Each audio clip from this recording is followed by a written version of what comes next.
The transmission arrived on a Tuesday. Not that the day mattered. What mattered was the message itself, broadcast across every frequency, in every language, impossible to ignore. The hegemony had come, and they demanded Earth's surrender. Admiral Lyra Kane stood in the operations center beneath Geneva, watching the holographic display flicker with enemy signatures. 300 warships, each the size of a city, hanging in space beyond the orbit of Mars. The alien fleet commander's words still echoed in her mind. Resistance is futile. Submit or be eliminated.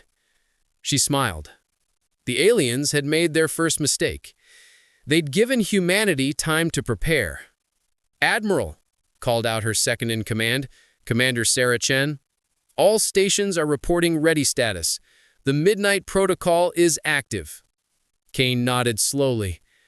Around her, the command center buzzed with controlled activity. Men and women in uniform moved with purpose, their faces set with determination. They'd been preparing for this moment for 37 years, ever since the first alien probe had been captured in the outer solar system. That probe had changed everything. While the world's governments publicly dismissed UFO sightings and alien speculation, they'd been quietly reverse-engineering technology that shouldn't exist. Propulsion systems that defied known physics, energy weapons that made nuclear missiles look like firecrackers, shield generators that could bend space itself. And they'd been building, in secret, in the shadows. "Status on the lunar installations?" Kane asked. "All 18 batteries are powered and locked on target, ma'am. The moon is ready to show its teeth, ma'am." Kane allowed herself a moment of satisfaction. The moon, that cradle of human dreams and ambition, had become the greatest weapons platform in the solar system. Beneath its gray surface, humanity had carved out a network of defensive positions that would make any fortress in history look primitive. And the belt. "Admiral, we have 73 active platforms reporting in from the asteroid belt. Another 147 are in stealth mode, waiting for your signal." The asteroid belt. Humanity's hidden ace. For decades, mining operations had provided cover for military construction on an unprecedented scale.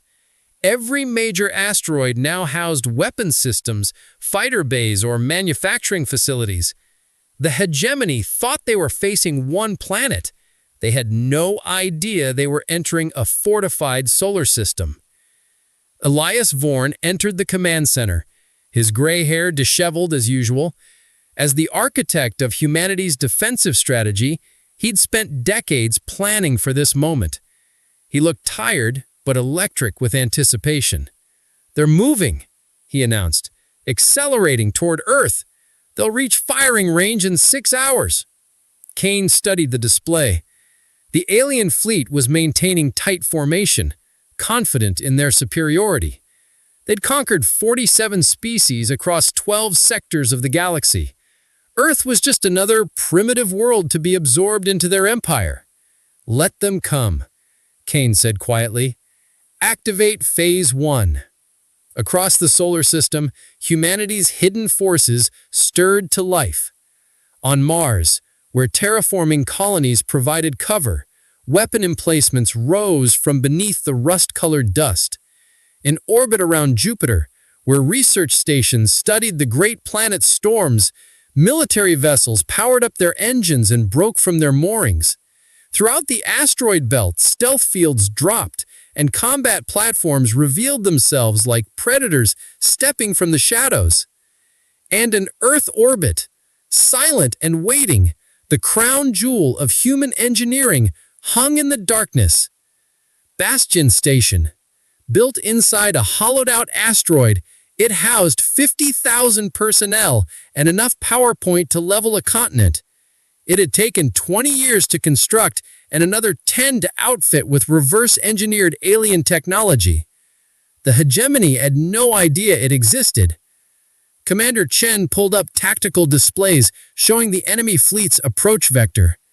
"They're taking the direct route, Admiral, straight through the belt."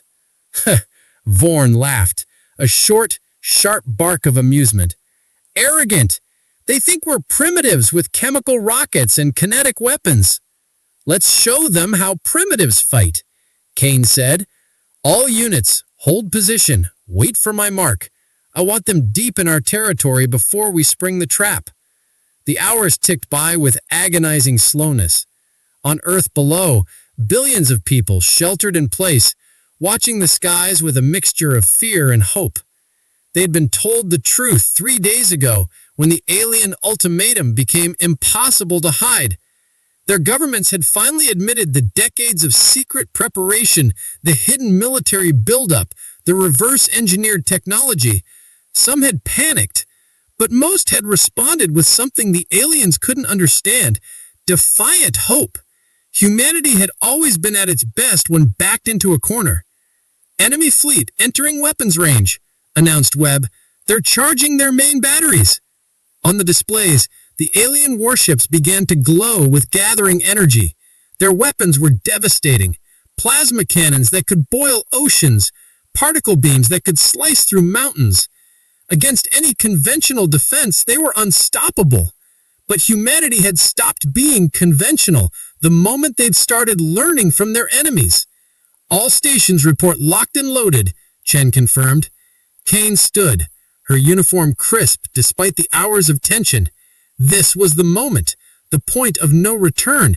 She thought of her daughter, safe in a bunker in New Zealand. She thought of all the people throughout history who had stood against impossible odds. She thought of humanity's long climb from the caves to the stars. "This is Admiral Kane to all Terran Defense Forces," she said, her voice carrying across encrypted channels to every human military installation in the solar system. "Today, an alien empire believes they will force Earth into submission. They believe we are weak, primitive, easy prey." She paused, letting her words sink in. "They're about to learn why humanity doesn't surrender. All units, weapons free. Show them the Midnight Armada." Awakening the storm. The first shots came from the moon. 18 massive railgun batteries, each capable of accelerating projectiles to a significant fraction of light speed, spoke as one. The projectiles, dense tungsten rods wrapped in ablet of shielding, crossed the distance to the alien fleet in seconds. The hegemony shields flared as they absorbed the impacts, but these weren't ordinary kinetic weapons. Each rod carried a payload of reverse-engineered antimatter, compressed into microscopic magnetic bottles. On contact with the shields, the bottles shattered. 3 alien warships simply ceased to exist, transformed into expanding spheres of radiation. "Direct hits," Webb shouted. "Enemy formation breaking apart." But the aliens were far from defeated. Their fleet split into attack wings, moving with practiced precision. Plasma cannons lit up the darkness, sending superheated bolts toward Earth's moon. The defensive shields, human-built energy barriers using alien principles, flickered under the onslaught, but held. "Phase 2, Kane commanded. From the asteroid belt, humanity's hidden fleet emerged. They weren't beautiful ships. Human military vessels were built for function, not aesthetics. Angular, bristling with weapons, covered in armor plating and point defense systems. But they moved with deadly grace, accelerating on drives that bent space-time itself. Commander Elena Vasquez led the belt fleet from the bridge of the destroyer Prometheus. Her ship had been built inside asteroid Vesta, constructed in zero gravity to tolerances impossible on a planetary surface. Around her, 200 warships maneuvered into attack formation. "All ships, this is Vasquez. Remember your training. Stay mobile, target their engines and weapon systems. We're faster and more maneuverable. Use that advantage." The belt fleet struck like a swarm of angry hornets.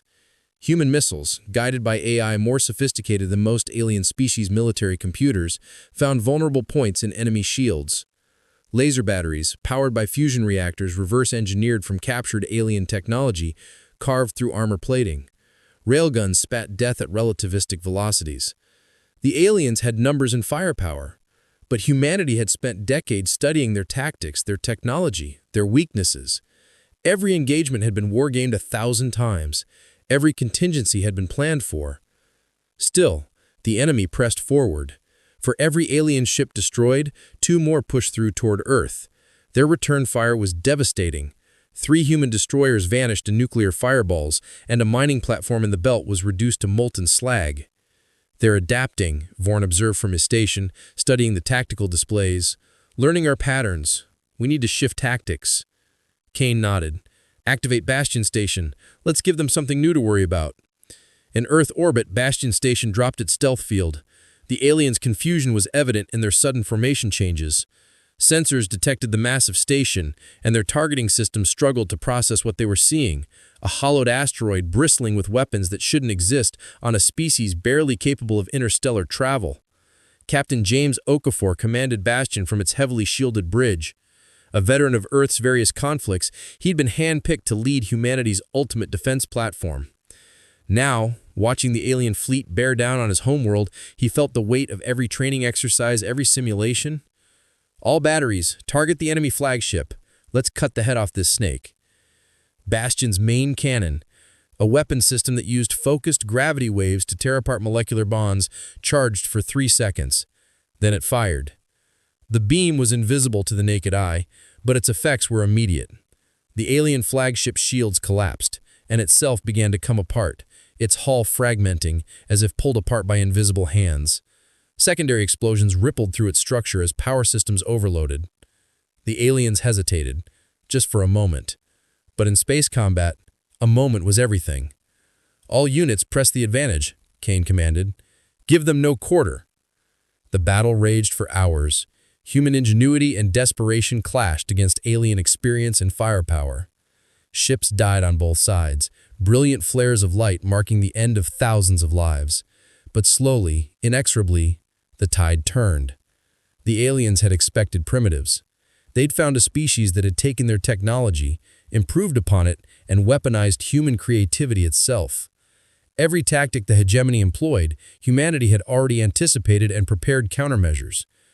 When the enemy tried to flank through Jupiter's orbital path, they found the research stations were actually weapons platforms. When they attempted to overwhelm Earth's orbital defenses with numbers, Bastion Station's fighter wings, piloted by the best humanity could train, met them with tactics no AI could predict. And when the alien commander finally attempted a desperate ram attack on Bastion Station, Admiral Kane played her final card: activate the Terran Sun Lance. On Mercury, humanity's most audacious project came online. Built on the sun-baked surface closest to Earth's star, the Sun Lance used massive magnetic fields to channel and focus solar energy. It was a weapon that turned a star itself into humanity's gun.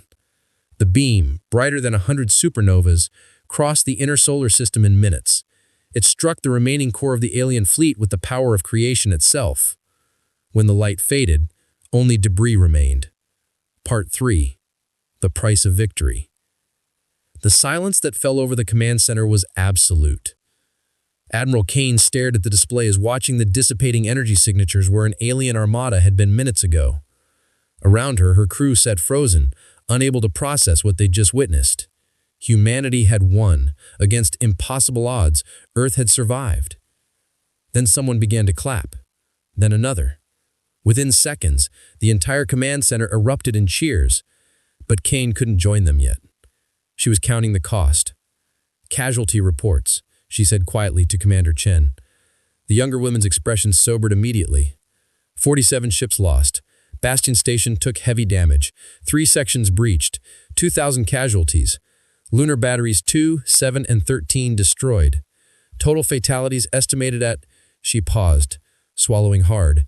18,406. 18,000 lives. 18,000 people who woke up this morning expecting to see another sunset. Sons and daughters, mothers and fathers. Each one a universe of experiences and dreams now extinguished. "They died protecting Earth," Kane said. "Make sure their families know that. Make sure everyone knows that." Elias Vorn approached, looking older than he had just hours ago. "We intercepted communications from the hegemony fleet before they were destroyed. They managed to send a warning to their empire. How long do we have?" "Unknown. But they know Earth isn't an easy target anymore. They know we have their technology and can fight back." He smiled grimly. "We bought ourselves time. Whether it's years or decades, We have time to prepare for the next wave." Kane nodded slowly. One battle won, but the war, the real war for humanity's survival among the stars, was just beginning. "What are your orders, Admiral?" Chen asked. Kane looked at the displays showing Earth, blue and beautiful in the darkness, humanity's cradle, their home, worth every sacrifice to defend. "Begin recovery operations, search for survivors from the damaged ships, start repairs on Bastion Station, and Chen, send a message to all Terran facilities, military and civilian." "What should it say, ma'am?" Admiral Lyra Kane straightened, feeling the weight of command, but also the strength of every human who had fought today. "Tell them that Earth is still ours. Tell them that the Midnight Armada awakened today and sent a message to the stars that humanity will never submit, never surrender, and never stop fighting for our right to exist." She paused, and then added, "And tell them to start building more ships, because when they come back, we'll be ready." As the command center returned to organize chaos, coordinating rescue operations, assessing damage, and planning the next steps, Kane allowed herself a moment to look at Earth on the main display. Out there, billions of people were celebrating. They didn't know about the casualties yet. They didn't know that this was just the beginning. They only knew that humanity had faced the unknown and prevailed. For now, that was enough.